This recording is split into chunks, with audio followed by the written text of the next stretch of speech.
What's up, YouTube? What's up, YouTube? It's your boy back with another one. People, in today's video, we want to discuss the land expropriation issue and whether or not the government is correct in what they are doing. Let me know what you think about this topic in the comment section below. Don't forget to like, comment, share, and subscribe to the channel. You know, we family, right? Holler.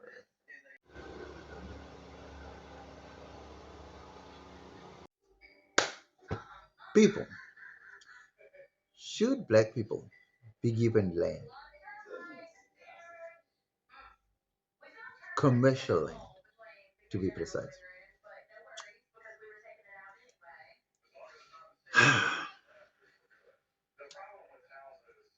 My answer is simple.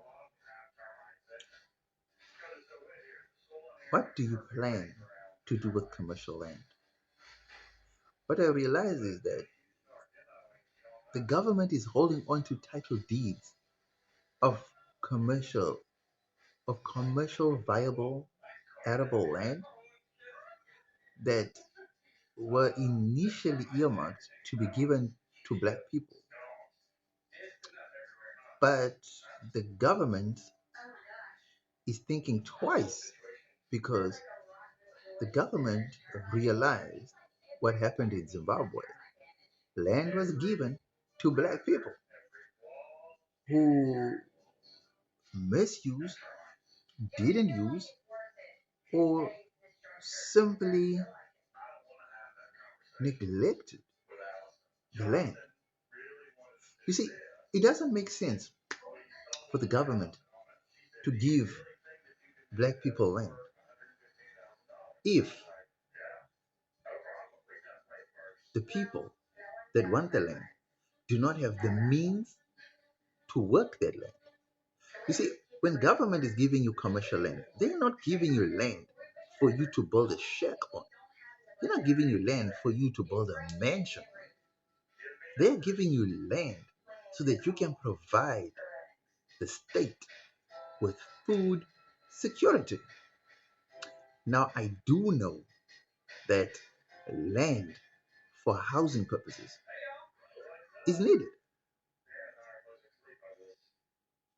but it does not have to be commercial, arable land because you just need to build houses on it, right?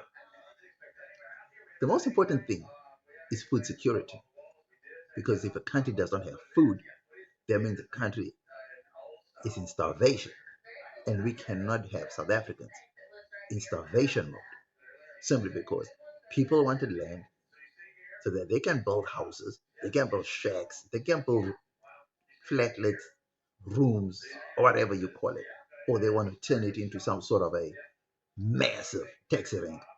That's not going to work because the primary goal of commercially viable land is for food security. Now, it's all good and well that we fight for the land, we cry for the land. Do we have the capacity to work the land? Do we have the financial backing? Do we have surety? Do we have assets? Do we have machinery? Let me see. If a person like me is out there fighting for land and the government gives me 10 hectares of land, what can I possibly do in my position with 10 hectares of land?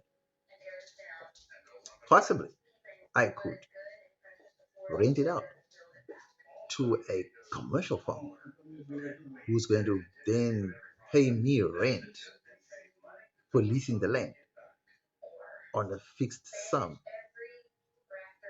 But that is not what government is intending when they give you the land because you asked for commercial land and they gave you, and you are in turn leasing it to somebody when the government could simply do that themselves.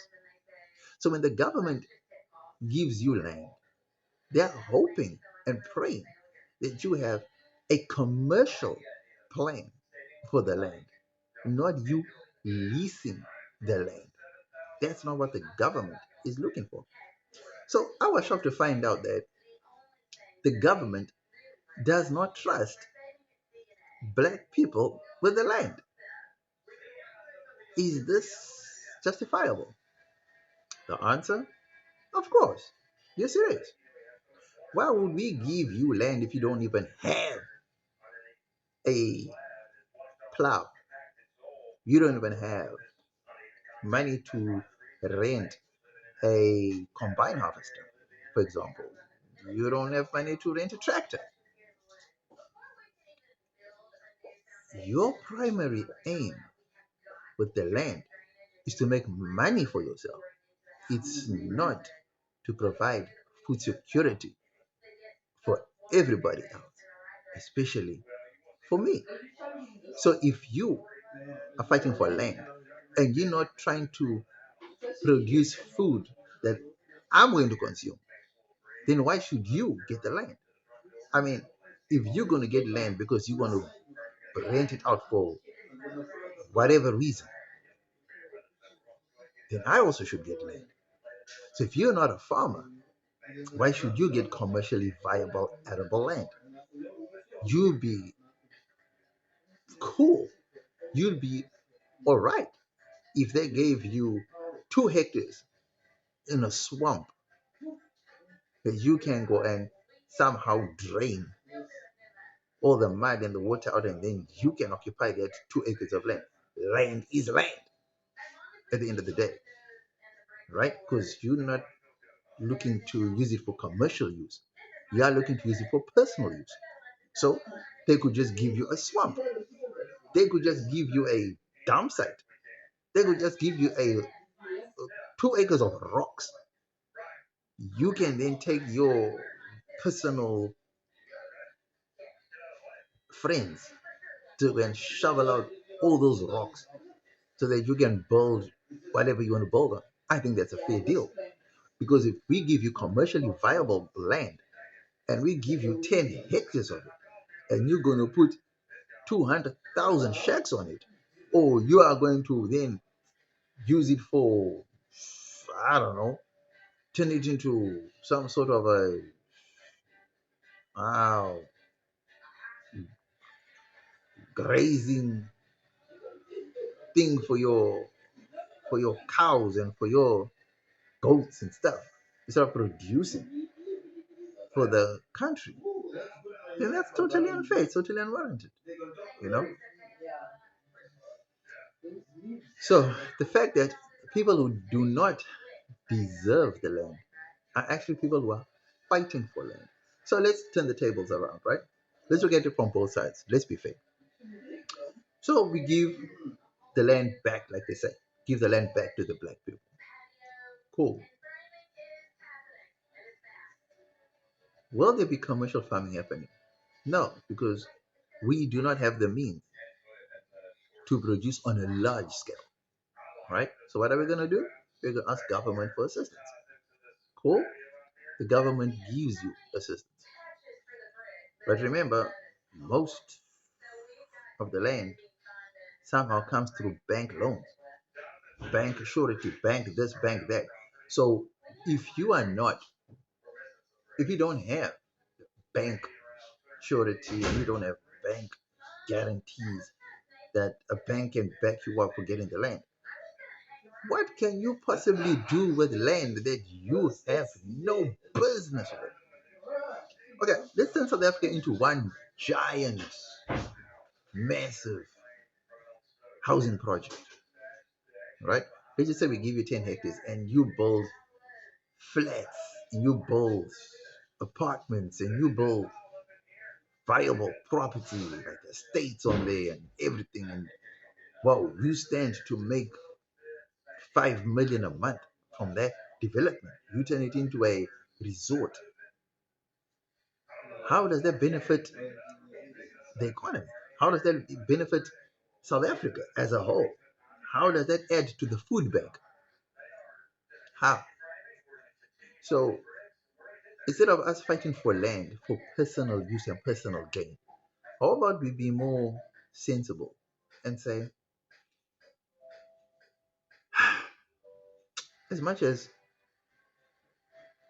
as much as we own the land, as much as the land is our land, as much as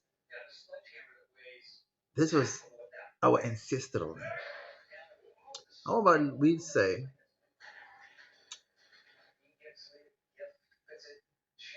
we give our land to the people who can best use it for the best purposes for the country, and then we acknowledge our shortcomings, because it's like you going into a candy store. You eat as much candy as your stomach can possibly hold.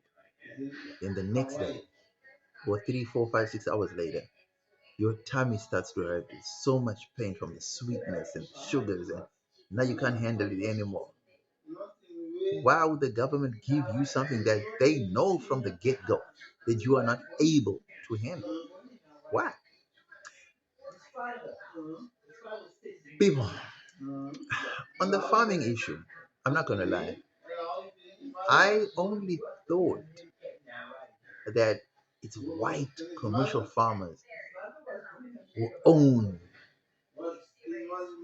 all the farming land, and all the farmers are rich. Only to find out that there are different levels to farming. There's black commercial farmers who own large farms. There are small commercial farmers, white farmers, who also own land, who are also struggling like small scale black commercial farmers. On the outside, it looks like white people are rich because they got the farm, they got that. Most of those farms are not even bought, they are leased. So before we go around claiming that white people own the land, they this leasing is not owning. They are renting and they are producing for the state. So we need to be really sure of how we speak and what we say, because misinformation can distort an entire narrative. Because to be honest with you, a lot of people own land, I'm not gonna lie, but the majority of the big lands that we see are leased. And the sad thing about it is, farming is big risk, big business, big risk. Because if you, as a farmer, get a bad yield that season, you still owe the bank the money that you are going to get on a good yield. You're going to be in the millions in debt. And trust me when I tell you this, that we as black people, we're not very good about handling debt. I can tell you that for a fact. No black person wants to be in 200 million rand worth of debt.